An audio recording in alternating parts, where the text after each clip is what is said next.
Well, thank you, Wayne, for the introduction. I was just telling him those were some deep cuts on my biography. Some of those bands that I played in. Maybe we played a show. So I'm impressed with your research skills. Thank you all for having me here. What a huge honor, and what a great opportunity to be with people again. I didn't know how badly I needed it until I was here with you all tonight and getting to see old friends again and meet some new people, and all of us here in community coming together, maybe uncertain about what the future will hold, what the path looks like, how long we'll be on it, but we know we're going to be together. And there's something to be said for that, and I certainly feel that right now. I want to thank Mayor Houston and Representative Zwiener and all of the elected officials, the VIPs.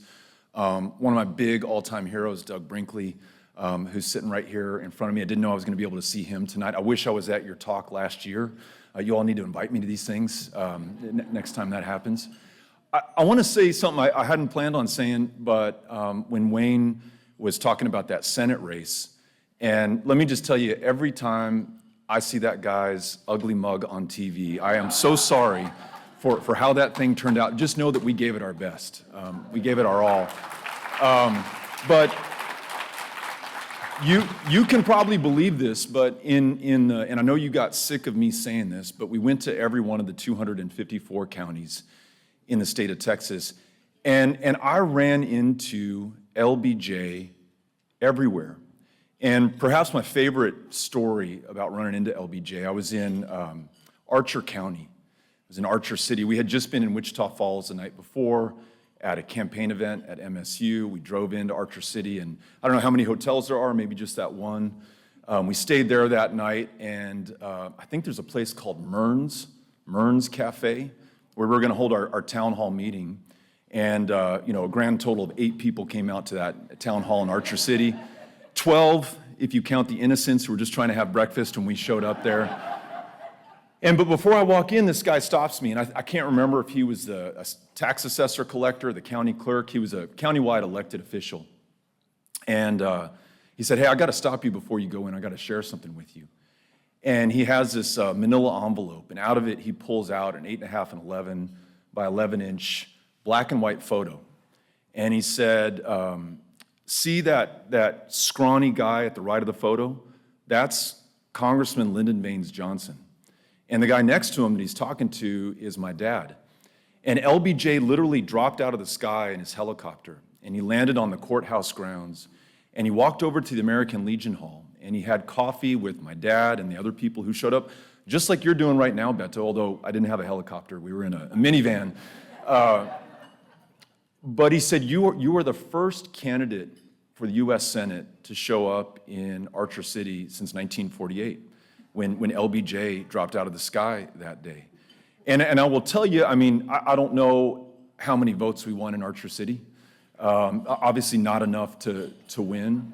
But going to these places and showing up and meeting people where they are and demonstrating that most profound form of respect and courtesy of finding people where they are on their own terms, listening to them, and trying to reflect back what you are hearing along the campaign trail, it absolutely and profoundly changed my life for the better. And really, it was in keeping with the spirit and the ghost of LBJ. And again, I hadn't thought to bring that up, but in listening to Wayne's introduction, it came to mind. Last time I was on this campus was in late September or October, right up against the voter registration deadline, which was October 7th of 2024. I run a group that Wayne mentioned, Powered by People, and essentially this last year we ran this incredibly innovative, really exciting, at least to me, program where we went to college campuses all across the state of Texas. We spared none, and our volunteers showed up. They got their volunteer deputy registrar certification so they could register these students to vote. And after we registered them to vote, we would ask them for their cell phone number, their birth date to match them to the voter file, their home address, their name, so we could keep track of them, stay in touch with them, and not through blast emails or these impersonal texts that are sent by robots these days urging you to give $5 or the sky is gonna fall. This was the person who met you, that you locked eyes with, who registered you, who gave you the power to vote, who then follows up with you to say, hey, Doug, thank you for getting registered last week with me. I want you to know that early voting is coming up. Here's your early voting location on the Texas State campus. Here are the early voting hours. Here's the form of ID that you need to bring in when you vote. Do you have any questions about the candidates? I am here to help you. I am your voting Sherpa in this election. It was here doing this work with volunteers, students, faculty, staff, just folks in San Marcos who wanted to contribute to something good. And so it is really nice to be back here on this occasion because following that election, like many of you perhaps, we just haven't been particularly social. We haven't been getting out and we haven't been with our friends and family members in far off places. We've kind of been licking our wounds, listening to the universe, trying to understand what the hell is happening to our country right now. But in the midst of all that, my wife Amy booked this amazing trip to Spain that we took at the end of the year and into the new year. We went to Barcelona, we went to Madrid, we went to Zaragoza, and we did it as a family. I've got an 18-year-old, a 16-year-old, and a 14-year-old, so it was just the 5 of us going there. And I gotta tell you, it was a life-changing trip for me. There's 2 things that I wanna share with you that are relevant to the rest of what I wanna speak to tonight. One was being in Madrid and going to the Prado and seeing these amazing Velázquez paintings that I saw in art history class, but I get to see the canvas right there in front of me. Amazing, just overpowering. The Goya court paintings, Goya's paintings about the Bonapartist invasion of Spain, you know, the 2nd of May, 1808, the 3rd of May, 1808. And then we go downstairs. Anyone who's been to the Prado has had this experience. And you go to a room that is devoted to Goya's black paintings. This is the deeply despairing view he had of his fellow human beings. He painted these, if you're unfamiliar with them, he painted these on the wall of his house. He's in his mid-70s at this point. He dies at the age of 82. So this is the end of his life. This is the summation of all of his lived experiences. He's lived with and painted royalty. He's been on the front lines of these fights with the partisans trying to save the Spanish homeland against the French. He's seen human cruelty. He's seen human beauty. And on the walls of his house, frescoed, are the darkest, most deeply despairing scenes that I think a human being could conjure. And it's not any human being, it is Goya, one of the most talented artists ever to grace this planet. You may have seen the painting, one of these, the really infamous painting of Saturn eating his children. Just absolutely grotesque. There's another one that really struck me. There's 2 men in an open field fighting each other to the death with cudgels, with clubs. I promise you this is going to be an uplifting speech tonight. And it just goes on and on and on, each scene more macabre or horrific than the last. And my 14-year-old, and if you've ever traveled with a 14-year-old, you know, he'd kind of grown numb over the course of travel, being on trains, going to museums, eating food he's not used to. But that room really shook him. He came out of it, he said, Dad, that was really disturbing. That really got me. Which I think in part is what art is supposed to do. It kind of shakes you loose from what you know to see something that you couldn't even begin to imagine.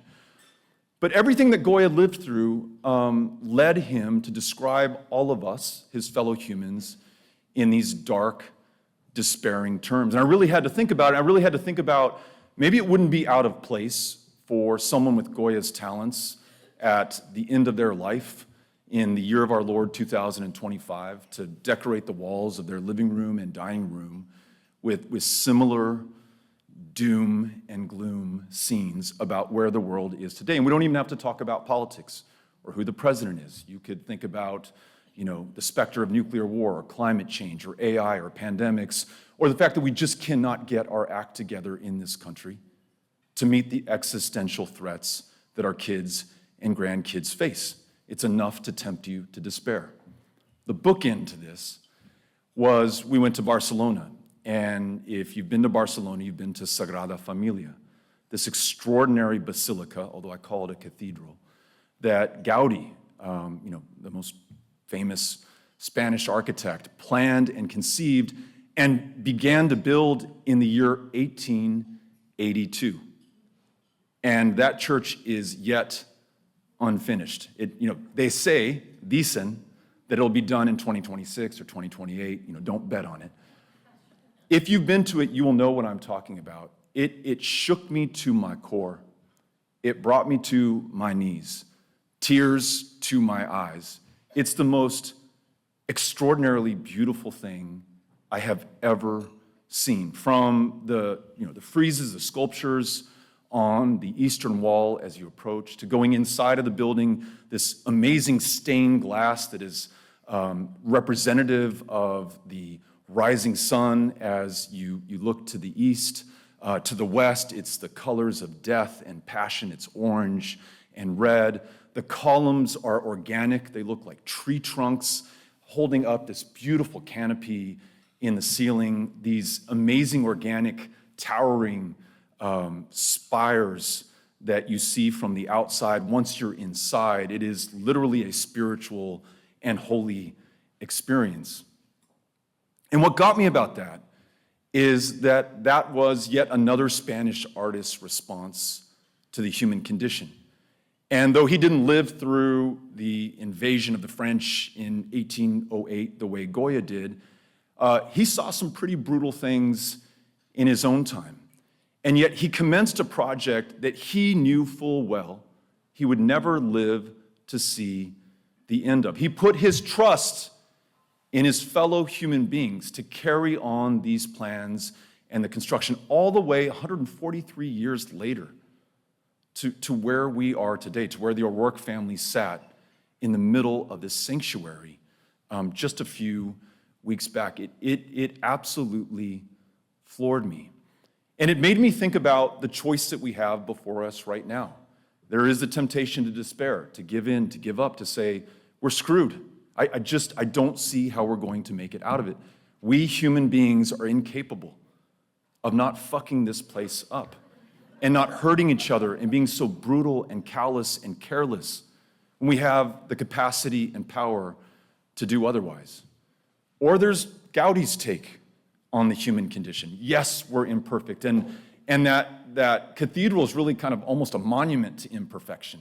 It's not the straight lines that we're used to.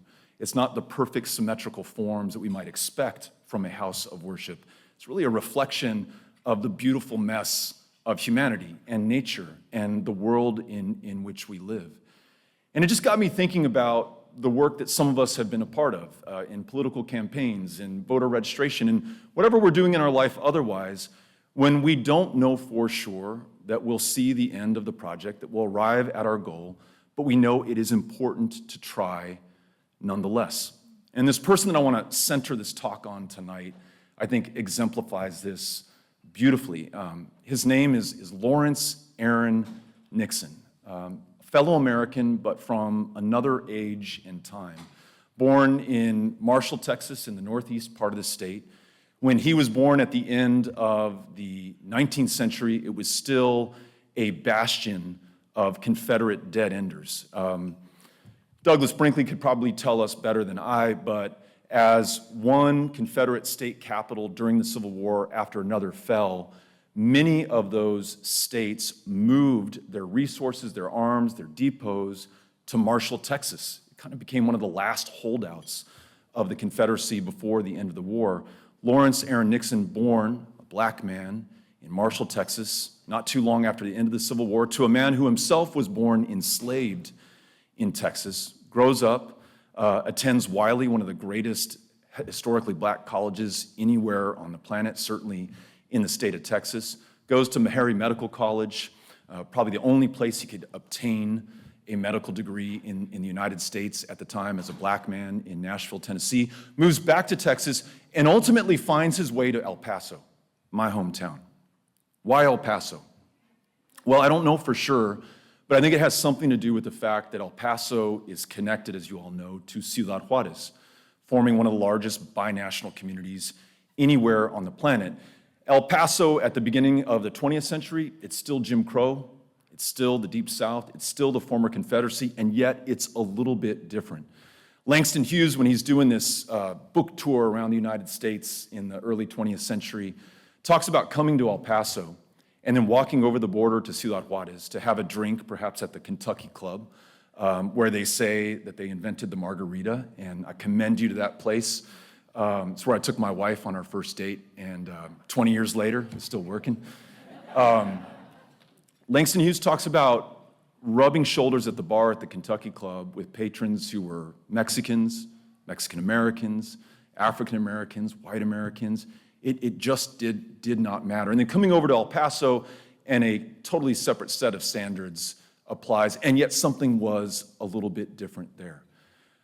This guy, Dr. Nixon, Dr. Lawrence Aaron Nixon, thrives in El Paso. He becomes as civically and politically engaged as a black man could be at the time in Texas. In fact, he founds the first chapter of the NAACP anywhere in the state of Texas in 1914. He does it in El Paso. He helps the mayor and the city council prepare bond issues for his fellow citizens. He never misses an election. He's absolutely religious about it. So imagine what it felt like for him when in 1923, Aaron Zwiener's predecessors, she would never be a part of this, but in 1923, 102 years ago, the Texas legislature bans voting by African Americans in the state of Texas. And perhaps unlike some other southern states that did this euphemistically, tell me how many jelly beans are in the jar, and I'll let you register to vote. LBJ cites much of this in his speeches leading up to the signing of the Voting Rights Act in 1965. Recite the Mississippi State Constitution for me, pass this literacy test. If you don't want to do that, don't worry, there's a grandfather clause. If your grandfather was registered to vote in Mississippi or Louisiana or Georgia or Alabama, you don't have to go through this. Oh, what's that? Your grandfather was enslaved, and so he couldn't register to vote? Well, then you're going to have to go through this humiliating exercise from which you will never emerge as a registered voter. But in Texas, we did it differently. In Texas, we said the quiet part out loud. In black and white, it said, if you are black, you will not vote. So in 1924, with the help of the NAACP, whose chapter he established here in Texas, Dr. Lawrence Aaron Nixon nonetheless pays his poll tax, then a requirement for anybody who wanted to vote in the state of Texas. And on Election Day in 1924, he walks into Fire Station number 5 on Texas Ave in El Paso, Texas. Building is still there. Waits patiently in line, gets to the front of the line, puts his poll tax receipt down on the table and says, I would like to vote. The election judge and the poll worker, who know Nixon by sight because Nixon has never missed an election before, they say, Dr. Nixon, you know we can't let you do this. And Nixon says, I know you can't, but I've got to try. He takes his case to the local district court, loses it immediately, appeals it all the way up to the United States Supreme Court. And in 1927, LBJ's freshman year at this institution, Nixon wins this landmark voting rights decision by the Supreme Court, signed by Justice Oliver Wendell Holmes, that once again integrates elections in Texas. Victory is secured, only to have the Texas legislature meet in emergency session to change the voting laws in Texas to circumvent the recent Supreme Court ruling to once again disenfranchise every African American in the state of Texas. 1928, Nixon pays his poll tax, goes into Fire Station number 5, tries to vote. They send him back, takes his case to the district court, loses, appeals to the Supreme Court, and wins a second signal victory for voting rights, this time in the early 1930s, only to have the Texas legislature convene an emergency session, change the voting laws once again, sign it into law by the governor, and disenfranchise every black voter. But Norma, you'll find this interesting. The definition of who is white and who is not white changes in Texas along the way. So that in El Paso, Texas, one of those poll workers who had rejected Nixon in 1924, a guy whose last name was Porras, he now cannot vote because if you're Mexican American now in Texas, in some counties, you are non-white, you are ineligible, you don't have the franchise, and you cannot participate in this democracy. Throughout all of this, Nixon, every single election, pays his poll tax, tries to vote, and is turned back. I want you to think about what's going on in this guy's head. He's a doctor, he's successful, he could move to California or New York or Illinois, someplace where he will be treated fully as a man with full constitutional protections and rights, including the right to vote. But he chooses to stay in Texas and to be part of this fight. The El Paso radio station at the time took to calling him every election day and putting him on the line for all their listeners to hear. Dr. Nixon, are you going to try to vote today? And Nixon would, say something to the effect of, yes, I've got to try. I'm going to try to vote. And the first time I read that anecdote, I thought, how wonderful that radio station was broadcasting Nixon's courage to try to give others heart and hope that they should stay the fight and continue in this battle. But then when I kind of think about the way media works today, it's probably not unlike the way media worked back then. It's probably they were ridiculing him and mocking him and saying, look at this crazy guy who thinks in Jim Crow Texas he's ever going to have the right to vote. From 1924, when he first walked into that polling station, till 1944, 20 years without a vote in those states.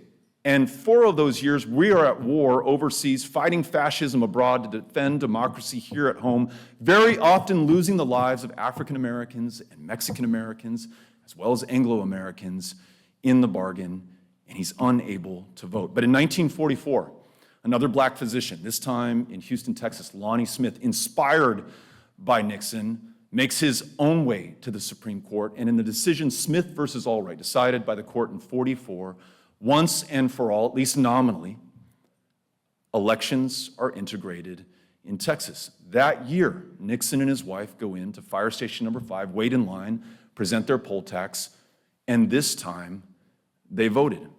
I've often wondered, I mentioned that LBJ had just started his education in 27 when that first decision had been decided. What kind of an impact did it have on him and his life and how he saw his fellow Texans who may not have looked like him or came from the same background or had the same skin color as he did? We famously know about his time teaching school in Cotulla and the Wellhausen School and how that informed legislation that he brought to Congress as a senator and then as a president. I've got to think that Nixon story in some way wore off on him, and I'm going to ask Douglas Brinkley to help me track that stuff down in the LBJ archives to see if there's any correspondence or recognition in that. But I want to continue this cathedral metaphor and continue the story and tell you it does not stop in 44. In 1954, 10 years later, there's an extraordinary young woman, also in El Paso, also happens to be African American, who graduates from the all-black high school in El Paso, because that's the only high school that she's allowed to attend, applies for admission at Texas Western College, now known as the University of Texas at El Paso, or UTEP, is denied entry, despite being the valedictorian at her school, simply based on the color of her skin. Because of Lawrence Nixon's example, she takes her case to the district court and wins this case. And not only wins admission to Texas Western College, she ends up in that case integrating all institutions of higher learning across the state of Texas. 4 years later, there's a young man named Raymond Tejas who runs for mayor in El Paso in the election of 1959. He's running against the old boy network, the people with money and political power, and he's also running, frankly, in a community where Mexican Americans, though they were nearly a majority, had been marginalized and left without power. He wins that race, inspired by Thelma White, inspired by Lawrence Nixon, becoming the first Mexican American elected to a major American city, 1959. 3 years later, 1962, one of his city council members, a guy named Burt Williams, is playing softball with a guy named Nolan Richardson, who you all may have heard of, who led Arkansas to win the men's NCAA basketball championship in the 1990s. Nolan's black, Burt, the city council member, is white. After the softball game, they go to the Oasis Cafe in downtown El Paso, and the server will not serve them because Nolan is black. Burt takes Nolan home, goes back to his city council chambers, and writes an ordinance to desegregate places of public accommodation in El Paso. He brings it to the council meeting that next Tuesday. It passes unanimously. The mayor fearing quote-unquote racial strife, vetoes the integration ordinance. There's this extraordinary meeting of the city council the following week to see if they can override the mayor's veto, with hundreds of people coming out on both sides. And ultimately they do. They overcome that veto, and El Paso becomes the first city in the former Confederacy to integrate places of public accommodation, something that JFK would later point to as he pushed, and then LBJ pushed, for civil rights, which of course we achieved in 1964. And then this interesting coda to the story. I mentioned basketball earlier with Nolan Richardson. There was an extraordinary coach at Texas Western College, the men's basketball coach, a guy named Don Haskins, one of the winningest college coaches in American collegiate history. Don Haskins now, because of Lawrence Nixon and Thelma White and Raymond Tejas and Burt Williams and Nolan Richardson, he is able to recruit players into an integrated city in the South. And so when he calls great basketball players, white or black, especially with the black players who protest, Coach Haskins, I know you're a great coach. I'd love to come down to El Paso, but I'm not sitting in the back of the bus. I'm not going to eat my meals in the alley from the back door of the kitchen. I'm not going to be a second-class citizen. Haskins can say, hold on a second. This is El Paso, Texas. We're leading the country literally when it comes to integration, the things that matter most, and I want you to be part of this.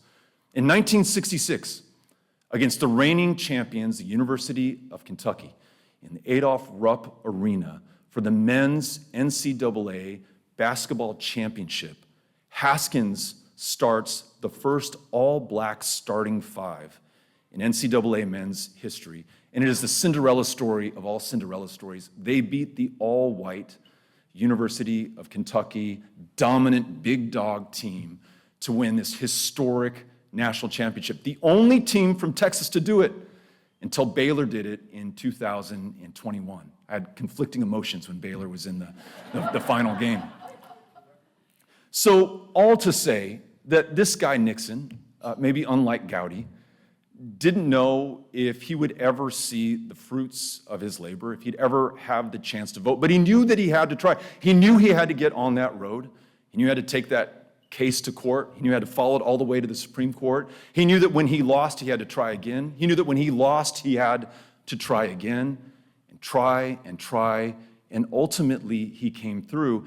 And whether we can substantiate it or not, I've got to think that that was not lost on Lyndon Baines Johnson. When at the end of '64, he's meeting with Martin Luther King Jr. and Andrew Young, and they said, Mr. President, we will forever owe you the greatest debt of gratitude for your work on civil rights. But Mr. President, now we would like to vote. And the apocryphal story told by Andrew Young afterwards is that the president said, gentlemen, you're absolutely right, and I want to help you, but I simply do not have the power to get this done. We used it up on civil rights. And as they're leaving the Oval Office, King turns to Young and he says, we got to go out there and get this guy some power.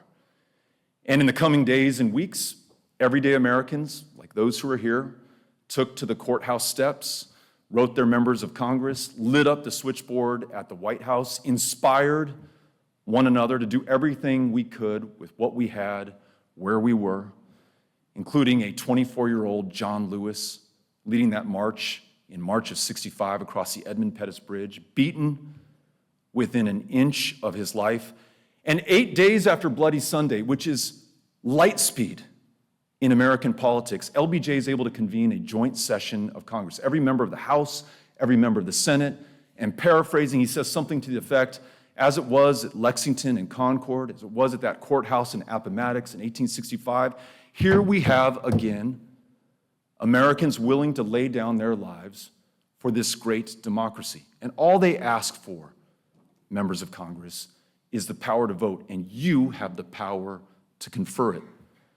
By that summer, of course, as you know, he's able to sign the Voting Rights Act of 1965, creating, for the first time in American history, a true multiracial democracy. That Voting Rights Act, reauthorized in '75, led by the great Barbara Jordan, who this time includes language minorities inspired by the leaders of MALDEF and others, who wanted to make sure that the people who were picking the food that we relied on, U.S. citizens to a person in South Texas, but who could not read the ballot, could have their share of political power. And because of her, and all the way back to Lawrence Nixon, they did reauthorize in the 80s and the 90s. Like, we are on that beautiful arc of justice that we were told is going to bend in the right direction.